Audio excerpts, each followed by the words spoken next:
उसका lecture number 3 होने वाला है। एंड इस पर्टिकुलर लेक्चर में हम लोग बहुत ही इंपॉर्टेंट टॉपिक को डिस्कस करेंगे, that is the fundamental right. देखिए, अभी तक हम लोगों ने आपका प्रियम्बल को काफ़ी अच्छे से डिस्कस कर लिया था। उसके बाद हम लोगों ने salient features of the constitution को काफ़ी अच्छे से डिस्कस किया था। उसके बाद हम लोगों ने यूनियन टेरिटरीज़ के बारे में बात करी थी, सिटीजनशिप के बारे में बात कर ली थी, और अब हम लोग डिस्कस करेंगे फंडामेंटल राइट्स। देखिए, प्रियम्बल के बाद अगर कोई क्वेश्चन आता है सबसे ज़्यादा, तो वो आता है फंडामेंटल राइट्स से। मतलब इन सारे चैप्टर में अभी तक जो हमने पढ़ा, सबसे ज़्यादा क्वेश्चन फंडामेंटल राइट्स, डीपीएसपी और फंडामेंटल ड्यूटी, ये तीन से मिला के काफ़ी सारे पॉलिटी में क्वेश्चन बनते हैं। उसके बाद सीधे आपके पार्लियामेंट से बनते हैं क्वेश्चन, ठीक है। तो इसीलिए ये जो टॉपिक है, इसको काफ़ी अच्छे से प्लीज़ पढ़िएगा, इसमें काफ़ी क्वेश्चन फंसने के चांस हो। तो सबसे पहली बात, अगर मैं फंडामेंटल राइट्स के बारे में बात करूँ, तो नाम में ही लिखा है कि फंडामेंटल। अब fundamental for what? Fundamentally means basic, fundas, ठीक है। Fundamental for what? Fundamental for human existence. यानी अगर किसी इंसान को जीना है और जीने के लिए कुछ बेसिक राइट्स चाहिए, तो ये राइट्स कहलाएंगे आपके fundamental. They are very fundamental to the human existence and that is why they are called as fundamental rights, ठीक है। अब बात करते हैं फंडामेंटल राइट्स के बारे में, थोड़ा सा फैक्ट्स, अगर जहाँ से क्वेश्चन फंसता है तो ये किस पार्ट का है, कौन से पार्ट में आता है। तो पार्ट 3 में आता है, याद रखिएगा। एंड आर्टिकल वाइज देखा जाए तो 12 से 35 में आता है, ये चीज़ याद रखिएगा। 12 से लेके 36 - 1 35, ठीक है। तो फंडामेंटल राइट जैसे याद रखिएगा, 12 बजा देगा और 12 3 36 होता है, -1 5। आर्टिकल 12 से 35 तक आपको फंडामेंटल राइट्स होते हैं। अब डेरिवेशन कहाँ से होता है, तो आप लोगों ने पढ़ा होगा कि ये बिल ऑफ राइट्स यानी यूएसए से आता है, ठीक है। तो ये फंडामेंटल राइट्स हमने कहाँ से इंस्पिरेशन होकर लिया? हमने we have taken this from the United States of America. America से ये हमने लिया है। कहीं पूछे कि कौन से ये लिया गया है, ठीक है। एंड उसके बाद आप लोग इसके बेसिक रीडिंग करके आए होंगे फंडामेंटल राइट्स के चैप्टर की। तो सीधे स्टार्ट करते हैं, इसके जो मेन आर्टिकल्स है उससे हम लोग स्टार्ट करते हैं। आर्टिकल 12 एक एक करके डिस्कस करते हैं, तो आपको और अच्छे से समझ में आए। उससे पहले थोड़े से फीचर्स के बारे में बात कर लेते हैं फंडामेंटल राइट्स के बारे में। तो याद रखिएगा, जो फंडामेंटल राइट्स है, कुछ फंडामेंटल राइट्स तो सिटीजन्स को भी अवेलेबल है और कुछ फंडामेंटल राइट्स आपके नॉन सिटीजन्स को लिए भी अवेलेबल है, ठीक है। मतलब सारे सिटीजन्स को तो अवेलेबल है, कुछ फंडामेंटल राइट्स नॉन सिटीजन्स को भी है, के साथ ये आते हैं, ठीक है। ये फंडामेंटल राइट्स भी आपके रीजनेबल रिस्ट्रिक्शंस के साथ आते हैं, ठीक है। कुछ फंडामेंटल राइट्स क्या है कि अगर बेसिकली राइट का मतलब क्या होता है? देखो, राइट का मतलब एक टाइप का हथियार होता है कि भाई ये मेरे पास राइट मेरा हथियार है, तो अगर कोई मेरी लिबर्टीज वगैरह को छीनने की कोशिश करेगा तो I can use this right. तो अब आपके लिबर्टीज को कौन छीन सकता है? कुछ लोग, स्टेट भी छीन सकता है, ठीक है। गवर्नमेंट कुछ ऐसा कर दे जिससे आपके लिबर्टीज छीन जाए, कोई प्राइवेट इंडिविजुअल भी कर सकता है, राइट। तो these are what? These are guaranteed against, some are guaranteed against state as well as some are also guaranteed against the private individuals, right. तो ये चीज़ ध्यान रखिएगा, दोनों में कुछ राइट्स ऐसे हैं जो स्टेट्स के लिए अगेंस्ट भी हैं, और कुछ राइट्स ऐसे हैं क्या जो arbitrary action of the individual यानी प्राइवेट इंडिविजुअल, जैसे कोई कंपनी या कोई और आपका प्राइवेट बंदा, ठीक है, नॉर्मल पर्सन, आपको जो is not a part of the state, तो अगर you can say if he tries to snatch your fundamental rights, ठीक है, then he tries to snatch your liberties, then you can use your fundamental rights, ठीक है। तो ये चीज़ ध्यान रखिएगा, ठीक है। फिर उसके बाद अगर फीचर के बारे में बात करें तो देखिए, ये फंडामेंटल राइट्स जनरली नेगेटिव होते हैं। नेगेटिव इन द सेंस ये डोंट होते हैं कि स्टेट डोंट डू दिस, ठीक है, don't treat everyone unequally, don't take someone's freedom, don't restrict them to move, right, don't snatch their freedom of speech and expression, right. और कुछ क्या होते हैं? डूज भी होते हैं, ठीक है, कुछ। बट जनरली क्या होते हैं? They are negative in nature, right. They place limitations on the authority of the state, ठीक है। ये चीज़ यहाँ पे ध्यान रखिएगा। फिर एक चीज़ बहुत इंपॉर्टेंट है कि ये जस्टिशिएबल होते हैं। मतलब अगर आपके फंडामेंटल राइट्स को वायलेट किया जाए तो what you should be doing is you can directly go to the supreme court और द हाई कोर्ट। आप डायरेक्टली कोर्ट में जाके कंप्लेन कर सकते हो कि सर मेरे फंडामेंटल राइट्स को वायलेट हुआ है, आई नीड जस्टिस।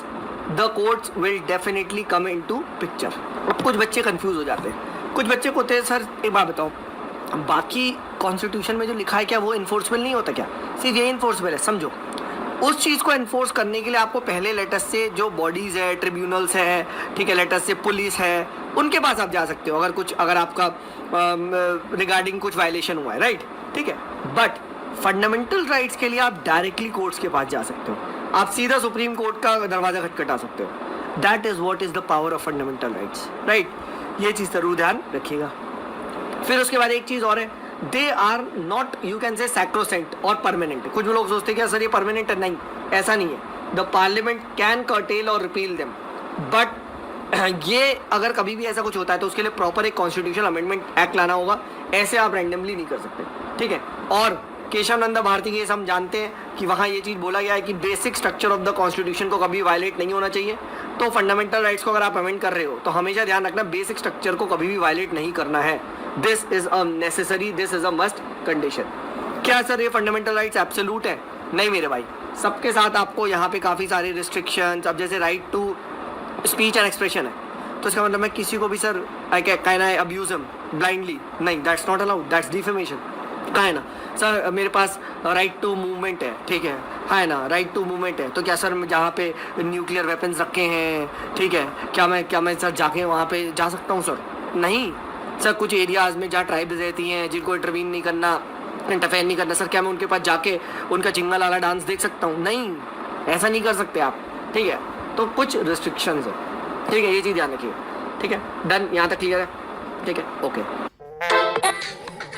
के दौरान, नेशनल इमरजेंसी के दौरान ये क्या हो जाते हैं, फंडामेंटल राइट्स आपके सस्पेंड हो जाते हैं. एक्सेप्ट 2 राइट है, याद रखिएगा, जो नहीं सस्पेंड होते, वो अभी हम डिस्कस करेंगे 20 एंड 21, ठीक है.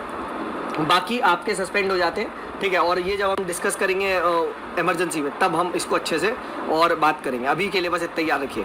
अब देखिए, स्टार्ट करते हैं फंडामेंटल राइट्स को पढ़ना. तो सबसे पहले आर्टिकल 12 के बारे में बात करते हैं. अब आर्टिकल 12 हमारे देश में जो स्टेट होता है उसको डिफाइन करता है कि who is the authority, who is the state. क्योंकि अभी हमने बात करी जनरली फंडामेंटल राइट्स होते तो दोनों के अगेंस्ट है, बट स्टेट के लिए ज़्यादा होते हैं, ठीक है. तो पहले स्टेट को तो डिफाइन करना ज़रूरी है.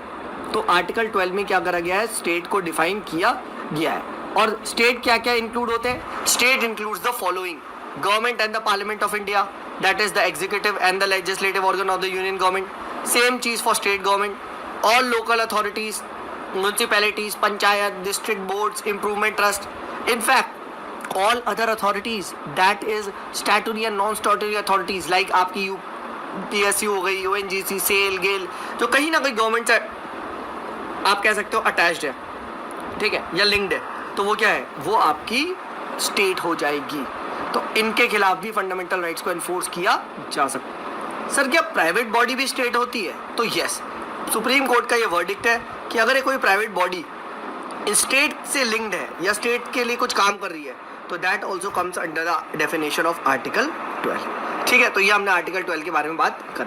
अब डिस्कस करते हैं आर्टिकल नंबर 13. तो देखिए, आर्टिकल 13 ये कहता है कि भाई देखो, जो भी लॉज, जो भी आप कह सकते हो फंडामेंटल लॉज, जो आप कह सकते हो डिस अग्री करते हैं विथ द फंडामेंटल राइट्स, ठीक है, या आप कह सकते हो इनकंसिस्टेंट है फंडामेंटल राइट्स के अगेंस्ट कोई भी लॉज कंट्री का, उसको सुप्रीम कोर्ट क्या कर सकती है, इनवैलिड या नल एंड वॉइड कर सकती है, नल एंड वॉइड डिक्लेयर कर सकती है. याद रखिएगा, ठीक है. तो यहाँ पे क्या है, it provides for the doctrine of judicial review. ये चीज ध्यान रखना. क्या कहता है, पढ़िए. Article 13 declares that all laws that are inconsistent with or in derogation of any of the fundamental rights shall be declared void. In other words, it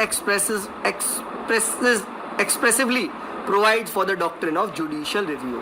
खुल के जुडिशियल रिव्यू की बात करता है, ठीक है. और हम देखेंगे article number 32 and article number 226 में कोर्ट के पास ये पावर दी गई है कि अगर कोई भी फंडामेंटल राइट वायलेट किया जाता है तो सुप्रीम कोर्ट या हाई कोर्ट पहुंचा जा सकता है, एंड देन वो वहाँ पे आपके कह सकते हो एनफोर्समेंट के ऑर्डर्स देंगे, ठीक है. तो ये चीज़ ध्यान रखना. I think this is absolutely clear. एक चीज़ और ध्यान रखना, यहाँ आर्टिकल 13 में क्या है, आर्टिकल 13 में, आर्टिकल 12 में तो स्टेट के बारे में बात कर रहा था, आर्टिकल 13 लॉ के बारे में बेसिकली बात करता है कि लॉ का मतलब क्या है, ठीक है. तो लॉ का मतलब सिर्फ ये नहीं है कि सिर्फ पार्लियामेंट वाला सेंट्रल लॉ, नहीं मेरे भाई, even you can say state legislature, even temporary laws like ordinance, हम बात करेंगे इसके बारे में, ठीक है। ये सब by law, rule, regulation, notification, executive legislation, everything, any and everything that goes against the doctrine of fundamental right will be declared null and void. इसका मतलब फंडामेंटल राइट कोई हल्की चीज नहीं है, बहुत ऊपर बैठते हैं, बहुत ऊपर। दैट इज वाई कॉन्स्टिट्यूशन में लिखा गया है, ठीक है। ये चीज ध्यान रखना। सर क्या इवन कस्टम वगैरह भी ऐसा कुछ है कि उसको भी नल एंड वॉइड कराया जा सकता है? Yes, even non legislative source of law, that is, or you can say which is having a force of law, ठीक है, ऐसा कुछ कस्टम रीति रिवाज चल रहा है and that goes against the fundamental right, टाटा, नॉन, नल एंड वॉइड। आपने देखा होगा काफ़ी बार supreme court Muslim personal laws, ठीक है, जैन्स के कुछ पर्सनल लॉज वगैरह में इंटरवीन करती है। क्यों? ठीक है, क्यों? आप कह सकते हो ट्रिपल तलाक को बैन किया गया, भाई फंडामेंटल राइट के अगेंस्ट था वो। Also one thing you should remember, यहाँ पे एक बहुत ही की पॉइंट ये आता है, क्या सर कॉन्स्टिट्यूशनल अमेंडमेंट भी एक लॉ है आर्टिकल 13 के अंदर? तो नो, कॉन्स्टिट्यूशन अमेंडमेंट लॉ नहीं है, it is not a law under article 13। But इसका मतलब सर क्या कॉन्स्टिट्यूशन अमेंडमेंट को चैलेंज नहीं किया जा सकता? इट कैन बी चैलेंज, ये सुप्रीम कोर्ट ने बोला था, ठीक है। तो इसमें एक क्वेश्चन ये आता है, तो ये चीज़ ध्यान रखना, कॉन्स्टिट्यूशन अमेंडमेंट को हम लॉ नहीं मानते, ठीक है। तो ये हमने आर्टिकल 12 जो कि स्टेट की डेफिनेशन को बताता है, आर्टिकल 13 जो कि लॉ क्या है, ठीक है, उसके बारे में बात यहाँ पे करता है, ठीक है। आर्टिकल 13 जुडिशियल रिव्यू के बारे में बात करता है, ठीक है। अब मेन जो फंडामेंटल राइट्स है उसको हम यहाँ स्टार्ट करते हैं। तो फंडामेंटल राइट्स को देखिए पहले क्लासीफाई किया जाता है कुछ पार्ट में, ठीक है, और इसको अगर याद करना चाहते हैं तो ऐसे याद कर सकते हैं, EFER, ठीक है। तो राइट टू इक्वालिटी, ठीक है, फिर आता है राइट टू फ्रीडम, फिर आता है राइट अगेंस्ट एक्सप्लॉयटेशन, फिर आता है right to freedom of religion, फिर आता है आपका EFERC, cultural and educational rights. तो इस पार्ट में बांटा गया। तो सबसे पहले आता है राइट टू इक्वालिटी, इसके अंदर 4 आर्टिकल्स है, आर्टिकल 14 to 18, हम डिस्कस करेंगे इसके बारे में, don't worry about this. Then आता है आपका राइट टू फ्रीडम, ठीक है, इसके अंदर आपका आता है 19, 20, 21 एंड 22, ये आता है, इसके अंदर भी 4 आर्टिकल्स आते हैं, ठीक है। देन आपका आता है आपका राइट अगेंस्ट एक्सप्लॉयटेशन, उसके अंदर 23 एंड 24 2 आर्टिकल आते हैं, डिस्कस करेंगे। देन आता है आपका right to freedom of religion, जिसके अंदर 25, 26, 27 एंड 28 4 आर्टिकल्स आते हैं, ठीक है। तो EFER। एंड देन आता है आपका कल्चरल एंड एजुकेशनल, जिसके अंदर 2 आर्टिकल है, 29 एंड 30।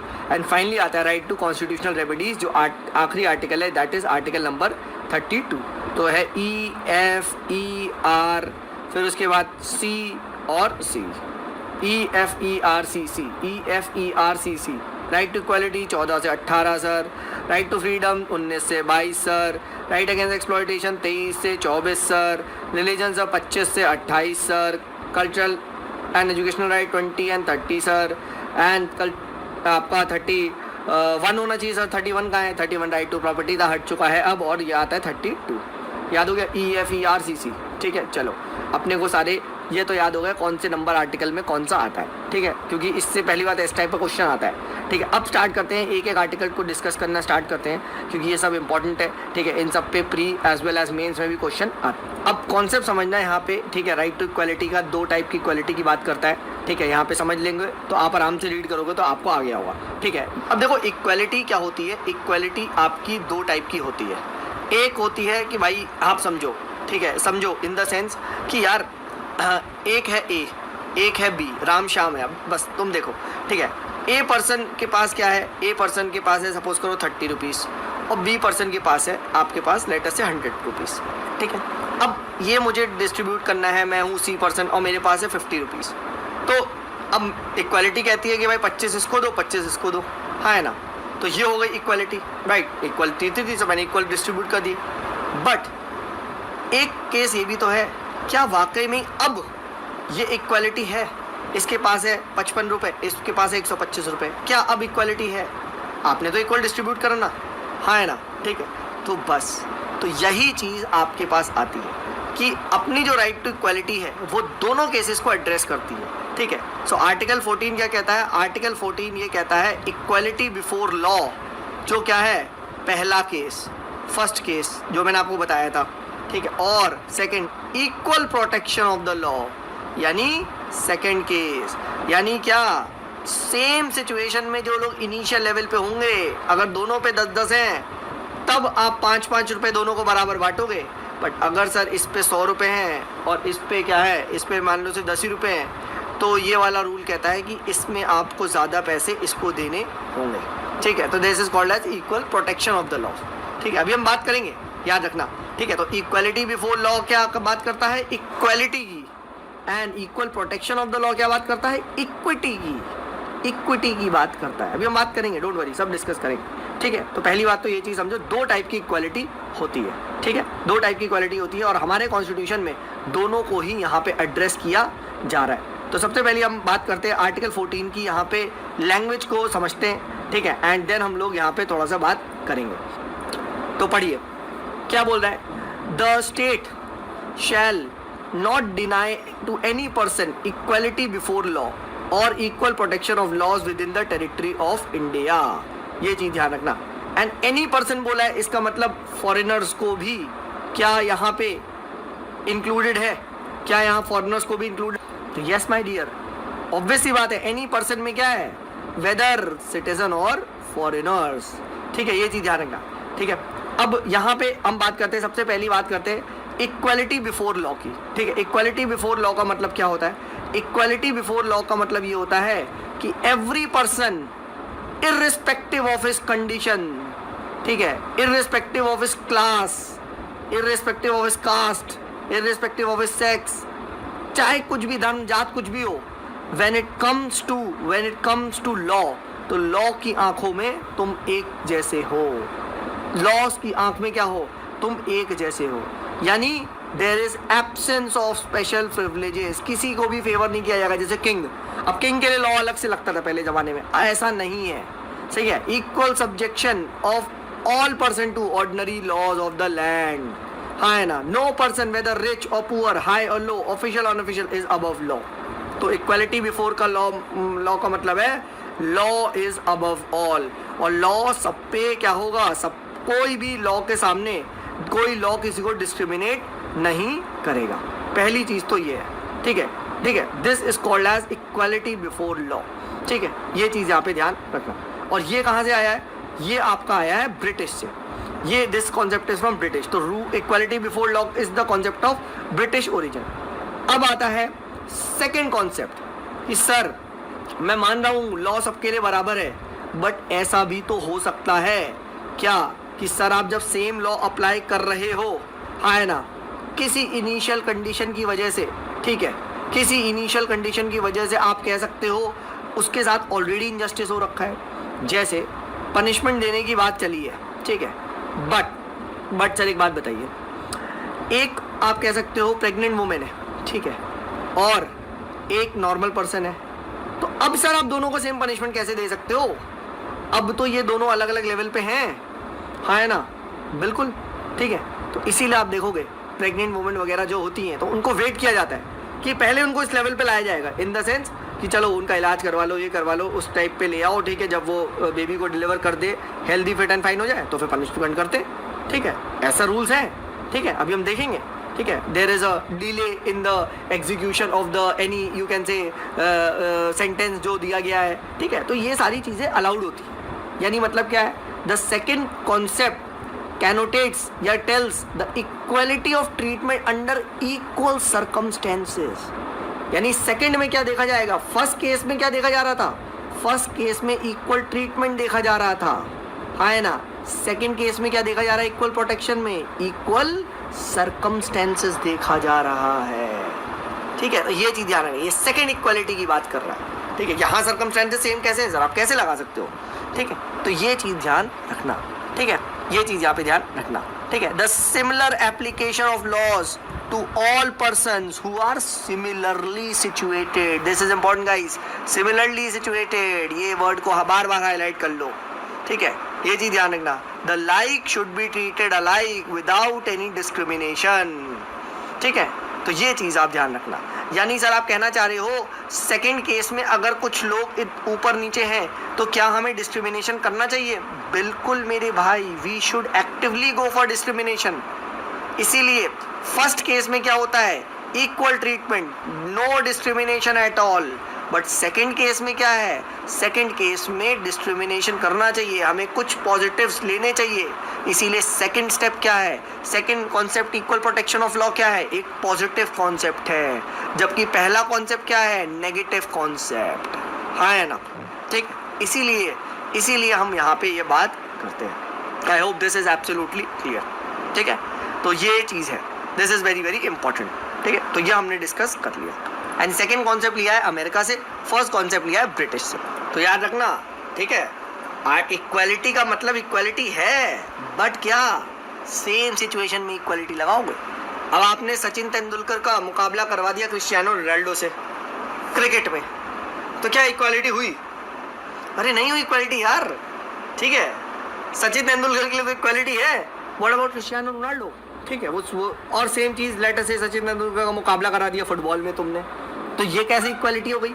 ठीक है, ये तो गलत है ना, है ना। तो सचिन तेंदुलकर का मुकाबला होगा अगर क्रिकेट में, तो आप कह सकते हो कोई दूसरे बैट्समैन से कराओ, ठीक है, रिकी पॉन्टिंग या किसी भी से करा लो, ठीक है। But how can you do the match of Sachin Tendulkar with Cristiano Ronaldo, ठीक है, समझो। तो that is why supreme court held a very important line, what, please read this.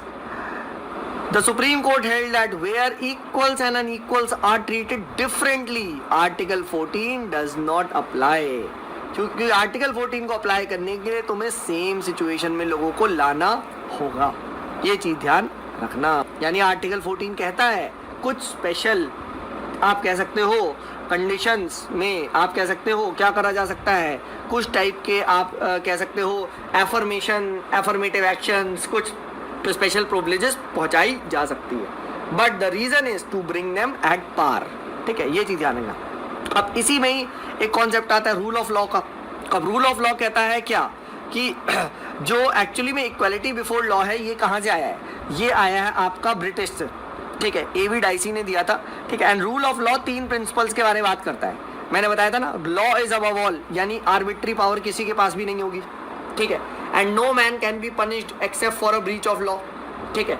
Second क्या है, equality before the law, that is equal subjection of all citizen whether high low rich poor to the ordinary law of the land, ठीक है, ये चीज जानना, सब लोग के सामने इक्वली लॉ ये लगेंगे, रूल ऑफ लॉ ये कहता है, ठीक है। And third, the primacy of rights of individual, ठीक है, that is the constitution is the result of rights of individual as defined and enforced by the courts of law rather than constitution being the source of individual rights। मतलब ये कहना चाह रहा है कि भाई लोगों के जो राइट्स है उससे कॉन्स्टिट्यूशन बनता है, ठीक है, कॉन्स्टिट्यूशन से लोगों के राइट्स नहीं आते। बट ये इंडिया का केस है, इंडिया के केस में ये थर्ड कंडीशन नहीं चलती। इंडिया के केस में कॉन्स्टिट्यूशन से लोगों के राइट्स आते हैं, राइट से कॉन्स्टिट्यूशन नहीं बनता। याद रखो, ब्रिटिश में मैंने आप पढ़ाया था कि ब्रिटिश में it is the mother of all parliament, जो भी पार्लियामेंट ने लॉ बना दिया वो उनके कॉन्स्टिट्यूशन में जा रहा है, it is an unwritten constitution, हाँ है ना। तो ये चीज़ ध्यान रखना, ठीक है। तो रूल ऑफ लॉ का आपको फीचर पूछा आ सकता है, ठीक है। रूल ऑफ लॉ का सबसे बड़ा फीचर यही है that there is absence of arbitrary power, no man is above law, no man can be punished except for a breach of law, right. इस टाइप की बात ये रूल ऑफ लॉ करता है, ठीक है। तो ये चीज़ यहाँ पे ध्यान रखिएगा, ठीक है। Every one is subjected to the ordinary laws of the land, ठीक है। And the primacy, the rights emerge from the what, the constitution emerge from the rights, ठीक है। but this is not valid in case of India, India में उल्टा है, ठीक है। फिर उसके बाद आता है एक्सेप्शंस टू इक्वालिटी। क्या रूल ऑफ लॉ, क्या रूल ऑफ इक्वालिटी एब्सोल्यूट है, ठीक है, नहीं, there are exceptions to it. जैसे प्रेसिडेंट ऑफ इंडिया के पास बहुत सारे एक्सेप्शंस है, गवर्नर ऑफ स्टेट्स के पास, आपके पास बहुत सारी इम्यूनिटीज प्रोवाइड की जाती है, ठीक। तो इसके बारे में आप आराम से यहाँ पे रीड कर सकते हैं, जैसे no criminal proceeding shall be instituted और कॉन्स्टिट्यूटेड अगेंस्ट द प्रेसिडेंट और द गवर्नर जब तक कि वो ऑफिस में, राइट। अगर सिविल प्रोसीडिंग भी आपको बढ़वानी है तो कुछ टाइम का नोटिस देना पड़ता है, आगे हम पढ़ेंगे, ठीक है। तो इस टाइप से क्या है, बहुत सारे आप कह सकते हो प्रिविलेजेस मिले हुए लोगों को, even the member of the parliament, right, MPs, MLAs, इनके पास काफ़ी ज़्यादा प्रिविलेजेस है, ठीक है। जो भी ये लोग पार्लियामेंट में बोलते हैं ठीक है, उनके अगेंस्ट आप देखोगे कोई भी सिविल क्रिमिनल प्रोसीडिंग वगैरह नहीं चलाई जाती है। ठीक है, आप देखते होगे, तभी तो आप देखते हैं कितना ज़्यादा गाली गलौज भी पार्लियामेंट में चलता है, बट ऐसा कुछ नहीं हो पाता। राइट, पार्लियामेंट खुद में देखेगा, बाहर आप कोर्ट में नहीं कर सकते। Parliament can punish them but courts can not, right, courts can not intervene. ठीक है, similarly no member of parliament shall be liable to any proceedings in any court in respect of anything said और any vote given by him. Right, ठीक है, parliamentarians को आप ऐसे civil और criminal proceeding के लिए अरेस्ट नहीं कर सकते इतनी जल्दी, इतनी आसानी से। राइट, ठीक है, तो ये सब चीज़ें क्या है, exceptions to equality. Similarly united nation organization, इसकी एजेंसीज, डिप्लोमेट्स, इन सब के पास भी काफ़ी ज़्यादा इम्यूनिटी है। राइट, ठीक है, अभी हम लोग देखेंगे कि आर्टिकल यहाँ पे, ठीक है, 31C, ये भी हम देखेंगे आगे जब हम पढ़ेंगे।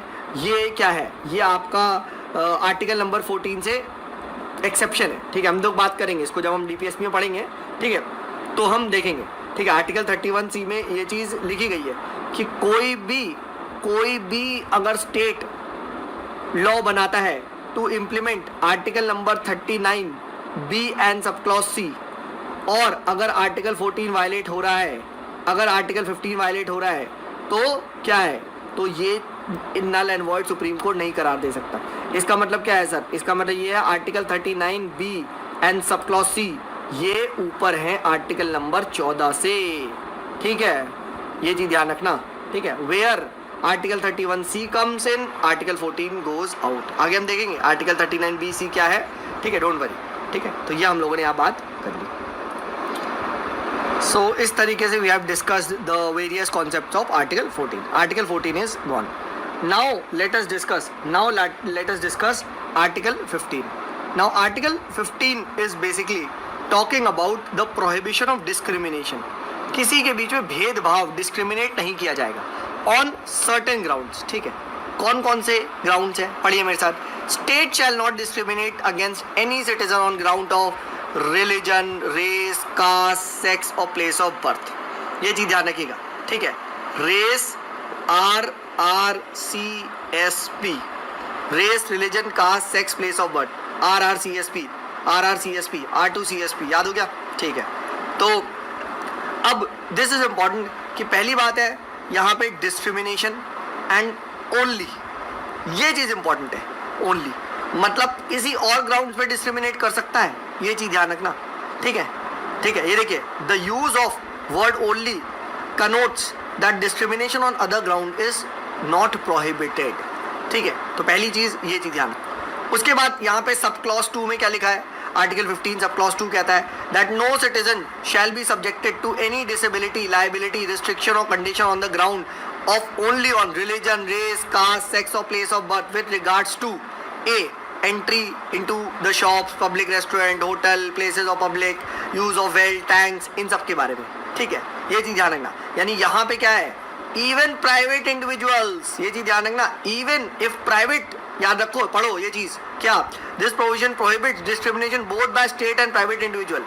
ठीक है, अगर प्राइवेट इंडिविजुअल ने भी आपको रोका तो क्या हो जाएगा, तो भाई उसके खिलाफ केस हो सकता है. ये चीज ध्यान रखना.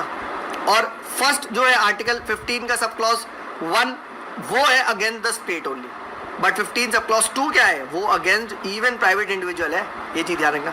ठीक है, अब क्या है, अब आगे एक्सेप्शंस भी हैं. ठीक है, ऑब्वियस ही बात है. अब एक्सेप्शन यहाँ पे शुरू होते हैं कि भाई देखो, नो डाउट कोई डिस्क्रिमिनेशन नहीं होगा, but we can make special provision for women and children. For example, reservation of seats for women in local bodies, free education for children. Same cheese goes for state is permitted to make any special provision for socially and educational backward classes. हाँ है ना. और अब recently क्या हो गया है, recently economic term भी आ चुका है, यानी इकोनॉमिकली बैकवर्ड के लिए भी इसमें ऐड हो चुका है, कर सकता है स्टेट. हाँ है ना. ठीक है, state is empowered to make any special provision for advancement of any socially and educationally backward classes. ठीक है, schedule caste, schedule tribes in admission to educational institutions, इस टाइप की बात करता है. इवन द प्राइवेट इंस्टीट्यूशन, ये चीज ध्यान रखना. हाँ है ना. ठीक है, but except for minority institution, minority institution में ये स्टेट ये चीज नहीं कर सकता. ठीक है, और अभी डी सब क्लॉज अभी रिसेंटली ऐड हुआ है that the state is empowered to make any special provision for advances of any economically weaker section, EWS criteria. हाँ है ना. ये चीज़ ध्यान रखना, ठीक है। और 10% ऑफ सीट्स की यहाँ बात चलती है, ठीक है, इस टाइप की बात। तो यानी यहाँ क्या है, women educationally, socially and economically backward के लिए रिजर्वेशन किया जा सकता है। ये बात क्लियरली लिखी गई है, कॉन्स्टिट्यूशन में ही लिखी गई है, ठीक है। जैसे आप कह सकते हो रिजर्वेशन ऑफ सीट्स कर देंगे, कुछ फी कंसेशंस दे देंगे, ठीक है, इस टाइप की चीज़ें चलती है। दैट इज़ आप देखो government college, even private colleges में भी क्या होती है, काफ़ी हद तक सीट्स को रिजर्व रखा जाता है, ठीक है, स्टेट ऐसे परमिशन बना। और इसी चीज़ को इम्प्लीमेंट करने के लिए सेंटर क्या लेके आया, centre enacted the central education institutions reservation and admission act 2006। और उसमें क्या हुआ, इवन ओबीसीज को भी आपका रिजर्वेशन दिया गया, ठीक है। 27% रिजर्वेशन वगैरह, इसके बारे में आप यहाँ रीड कर सकते हैं, ठीक है। तो ये चीज़ ध्यान रखना। देन उसके बाद शुरू में तो EWS के लिए नहीं था, तो 103 अमेंडमेंट से क्या हुआ 2019 से 10% reservation to economically weaker section भी दे दिया गया, ठीक है। ये चीज़ ध्यान रखना। शुरू में क्या था, सिर्फ SC STs को मिला था। देन उसके बाद क्या हुआ आपका, यहाँ पे जब मंडल कमीशन की रिपोर्ट आई, हम डिस्कस करेंगे, तो 93rd अमेंडमेंट एक्ट किया गया, जिसके थ्रू OBCs को मिला 2005 में। एंड देन 103वां अमेंडमेंट मिला, जिसके थ्रू EWS को भी यहाँ पे रिजर्वेशन मिला, ठीक है। तो ये चीज़ ध्यान रखना। बाकी आपने यहाँ पे रीड कर लिया हो, कॉन्सेप्ट यही था। तो आर्टिकल 15 जनरली बात करता है एजुकेशन इंस्टीट्यूशंस तक रखता है, डिस्क्रिमिनेशन वगैरह। अब आर्टिकल 16 एक्सक्लूसिवली बात करता है पब्लिक एम्प्लॉयमेंट की। आर्टिकल 16 क्या